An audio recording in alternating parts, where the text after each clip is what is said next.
Привет, меня зовут Михаил, и сегодня я буду готовить праздничное блюдо – рыбу. Сибас, морской окунь, спигола, миллион названий. Как же ее лучше жарить? Сибас – прекрасное блюдо для праздничного стола, для Нового года, как альтернатива гусю или индюшке, или что-то еще, или на день рождения. Проблема с рыбой состоит в том, что ее очень легко пережарить, да, и она станет сухой. Но я покажу способ элементарный, который абсолютно от дураков. Да, любой человек сможет это сделать. Мне нужна емкость, в которую я высыплю много пищевой соли. Здесь у меня 2 килограмма, но этот килограмм стоит 9 рублей. Поэтому как бы не проблема. Разбиваю яйцо. Добавляю немножко воды и делаю такую кашу. Соль я подготовил. Тяжелая.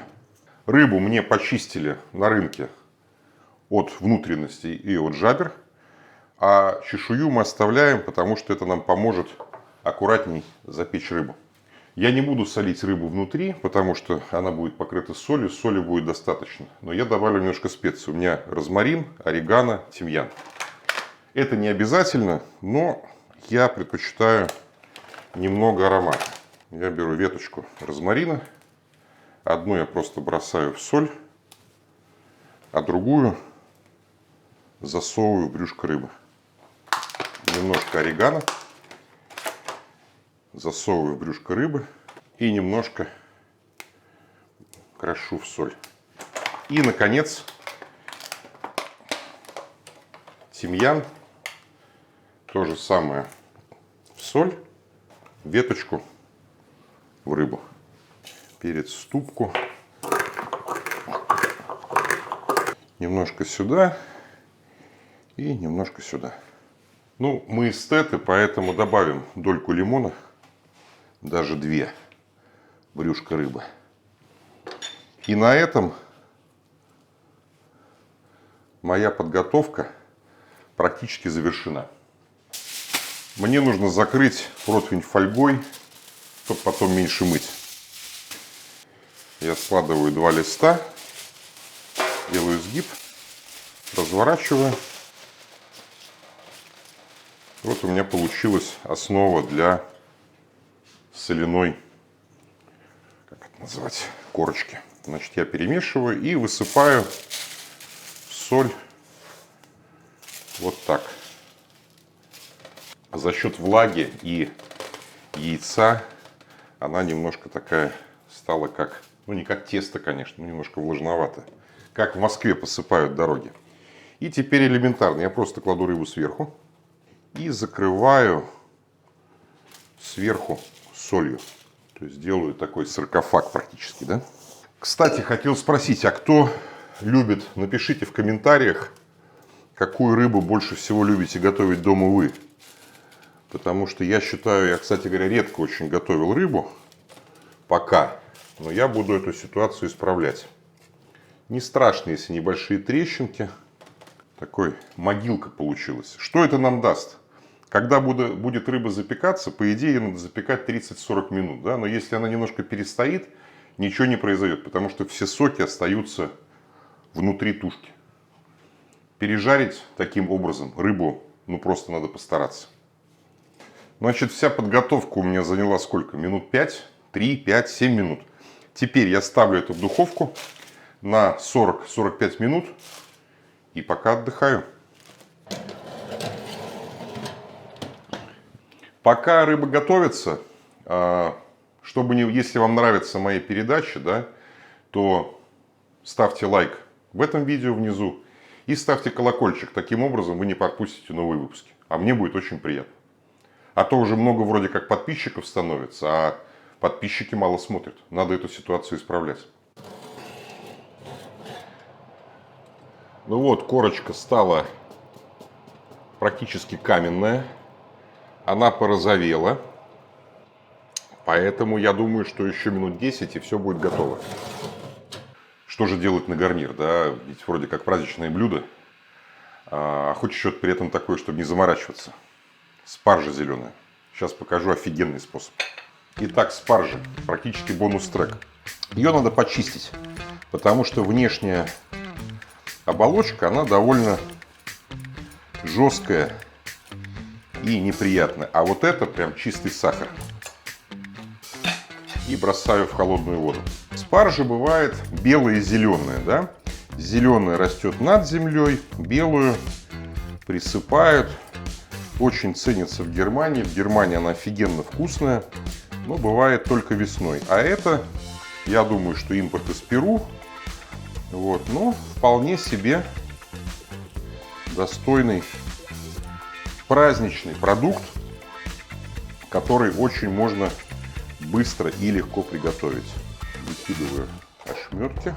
И я подрезаю кончики где-то сантиметра полтора, потому что они тоже жесткие и невкусные. И бросаю в холодную воду. Спаржу можно готовить с разными соусами. Можно просто растопить сливочное масло. Можно полить лимоном. Я делал соус холландез. Ссылка есть в описании.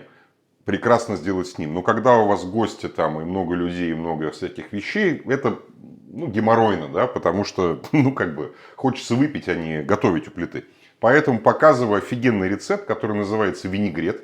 Это совсем не тот винегрет, который мы привыкли есть в России, да. Для этого мне нужно помидор, кинза, лимон, лук, чеснок, оливковое масло. Режу помидор на очень мелкие кубики.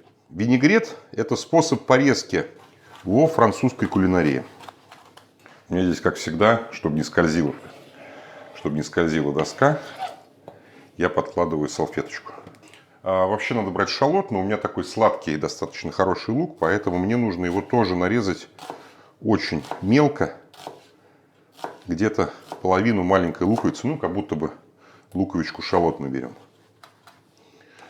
Обычно на кулинарных шоу так проверяют, умеет человек хотя бы немножко готовить или нет, заставляют делать луковицу, да? Чеснок. Также рублю очень мелко. Не натираю, как я обычно это делаю для многих соусов. Кинза. Но если бы я был ленивый, я просто бы ее порубил. Но я буду старательным. Поэтому я оборву листочки и только их порублю тоже мелко к помидорам, луку и чесноку. Мелко шинкую так и немножко так в кастрюльку.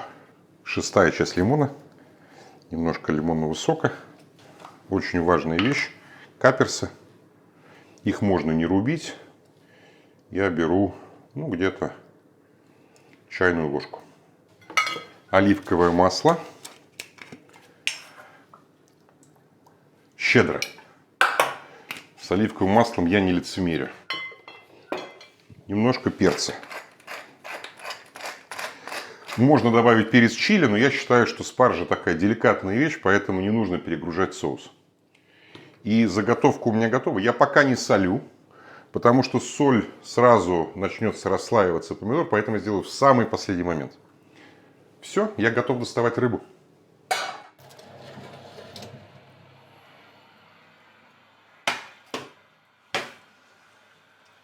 Смотрим. Корочка очень твердая. Мне нужно будет ее разломать. Вода у меня для спаржи закипела. Я ее выключаю. Мне надо посолить воду для спаржи. Спаржи я еще пока не кладу в воду. У меня просто кипяток. Сейчас загажу всю кухню. И отковыриваю соляную корочку. Значит, моя задача аккуратно счистить соль. У меня есть нож для устриц.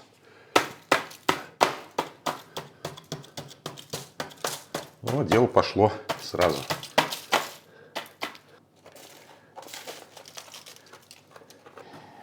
Вот так вот.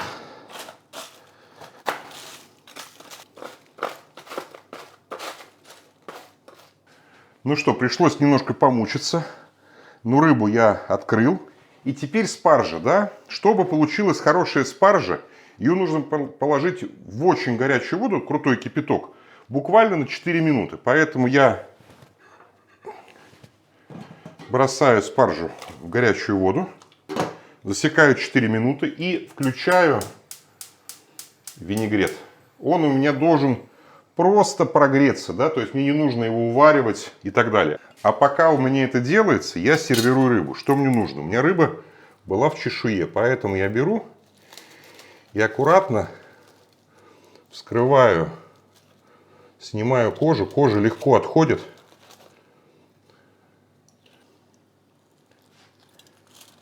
Рыба абсолютно готова. И я буду сервировать филе. Смотрите, как сочится, да? Вот она просто абсолютно прекрасная, она не пережаренная. И в этом плюс этого блюда, потому что ты можешь сделать, даже если ты немножко ошибся по времени, ты не испортишь блюдо. У меня есть такая красивая, как это называется, шпатель для рыбы, чтобы целиком филе подхватить. И вот я выкладываю филе на тарелку. В принципе, на одну порцию этого вполне достаточно. Проверяю, как у меня греется винегрет. Винегрет теплый. Я его выключаю.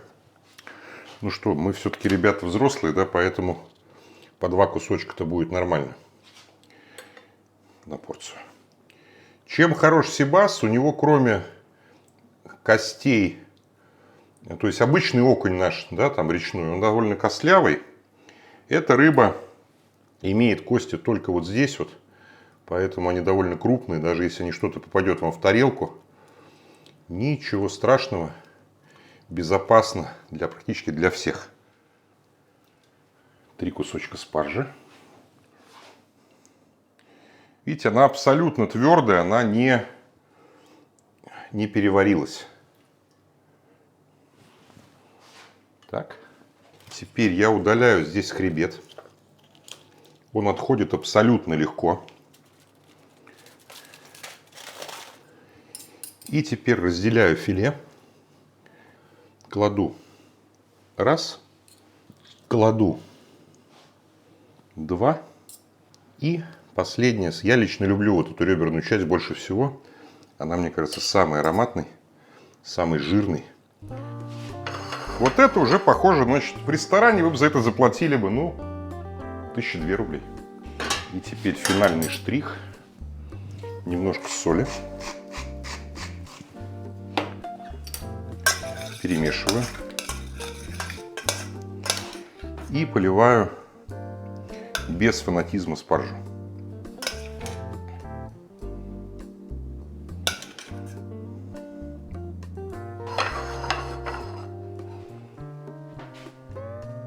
Пробуем.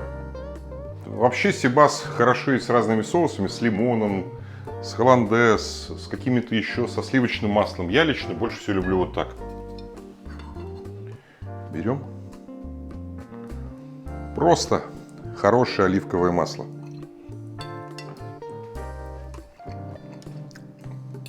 Рыба очень сочная, она жирная, нежная. Абсолютно праздничное блюдо.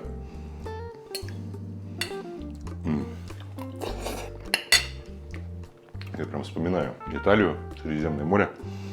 Но это легко сделать дома. Даже в суровую московскую зиму. Извините, кто не пьет. Я вам очень сильно сочувствую. А остальным приятного аппетита. Подписывайтесь. Готовьте дома. Про лайки я все уже вам сказал.